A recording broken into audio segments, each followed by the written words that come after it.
श्रीमद् भागवत गीता में प्रथम अध्याय में प्रथम श्लोक में धृतराष्ट्र संजय से पूछता है कि बताओ कि मेरे पुत्रों और मेरे भतीजों के बीच में क्या चल रहा है। तो दूसरा श्लोक में संजय ने जवाब देता है कि महाराज, जो सच्चाई है वो बता रहा हूँ कि दुर्योधन इस समय भागा भागा द्रोणाचार्य के पास जा रहा है, क्योंकि द्रोणाचार्य कौरवों का सेनापति था। दुर्योधन सेनापति के पास इसलिए जा रहा था क्योंकि उसको डर था।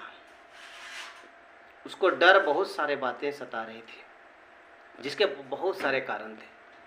पहला कारण था कि सेनापति जो द्रोणाचार्य थे वो पांडवों के भी गुरु थे और कौरवों के भी। कारण और था कि जो पांडवों के पक्ष में जो सेनापति था धृष्टद्युम्न, वो गुरु द्रोणाचार्य का भी शिष्य था और इतनी खूबसूरत सेना सजाया था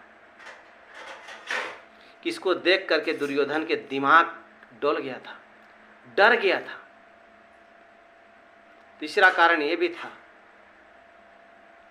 और संशय था उसके अंदर कि मेरा गुरु जो मेरा सेनापति है ये तो उन लोगों का भी गुरु है, हो सकता है इसके अंदर मोह आ जाए उन लोगों के प्रति, तो हम युद्ध हार जाएंगे। इसलिए दुर्योधन दौड़ा दौड़ा सेनापति के पास जाता है, लेकिन उसके अंदर एक थोड़ा सा आशा भी जगी थी कि जब दूध क्रीड़ा हो रही थी, जब द्रौपदी का चीरहरण हो रहा था, तो द्रोणाचार्य चुप था, उस समय कुछ नहीं बोल रहा था। इस बात पर दुर्योधन को भी विश्वास था। तो यहाँ हमारे जीवन में हमें यह शिक्षा महाभारत से, हमें इस युद्ध से, इस अध्याय से, इस श्लोक से ये सीखना है कि जो व्यक्ति दुराचारी होता है, जो दूसरे को कष्ट देता है, जो दूसरे को बुराई करता है, जिसके अंदर संशय हो, जो डरता हो, जो बुरा कर्म किया हो, जो दूसरे का धन हड़पा हो, जो दूसरे के पराई स्त्री पर नज़र डलाया हो, जो दूसरे को सताया होगा, ऑटोमेटिक उसके अंदर डर होगा। तब वो अच्छे अच्छे योद्धाओं पर भी वो शक करने लगेगा। यही हमारे जीवन का भी है कि जब हम किसी का अनैतिक करते हैं, जब हम किसी के साथ बुराई करते हैं, तब हम डरने लगते हैं। तब हम किसी के पास चले जाते हैं कि इस डर का क्या कारण है। परमात्मा भगवान ने तो हमें सुंदर से पैदा किया है, तब हमारे अंदर कोई डर नहीं था, क्योंकि हम अनैतिकता करते ही नहीं थे। तब हमारे अंदर अनैतिकता आ गया तो हम बुराई कर रहे हैं, तब हम डरेंगे ही। जब किसी का हम बुराई करें ही नहीं तो डरने किस बात का, क्योंकि इस परमपिता का दिया हुआ शरीर है, उसका जीवन है। जिस दिन हमारी मृत्यु होगी वो तो होना ही तय है, फिर हमको डर किस बात का है।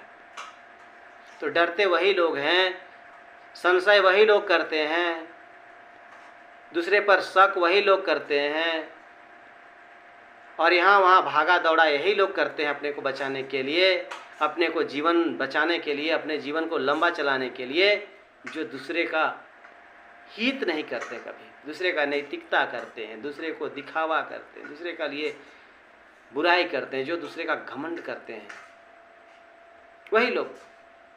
जो दुर्योधन दौड़ा दौड़ा द्रोणाचार्य के पास गया, आखिर से कुछ होने वाला नहीं है, दुर्योधन का कुछ होने वाला नहीं है, आखिर उसकी मौत निश्चित थी। क्योंकि भगवान उन्हीं के साथ था जिसके साथ सत्य रहता है। इस महायुद्ध में भगवान अर्जुन के साथ था, भगवान पांडवों के साथ था, और इन लोगों के साथ इसके पास बहुत सारे योद्धाएं थे। कर्ण जैसा महारथी, द्रोणाचार्य जैसा महारथी, भीष्म पितामह जैसा महारथी, लेकिन सिर्फ दुर्योधन के पास नहीं था, वो था धर्म। और वो धर्म था सिर्फ पांडवों के पास में। तो जब हमारे साथ धर्म छूट जाए, जब हमारे जीवन से धर्म दूर चला जाए, तो हमारा पतन भी निश्चित हो जाता है।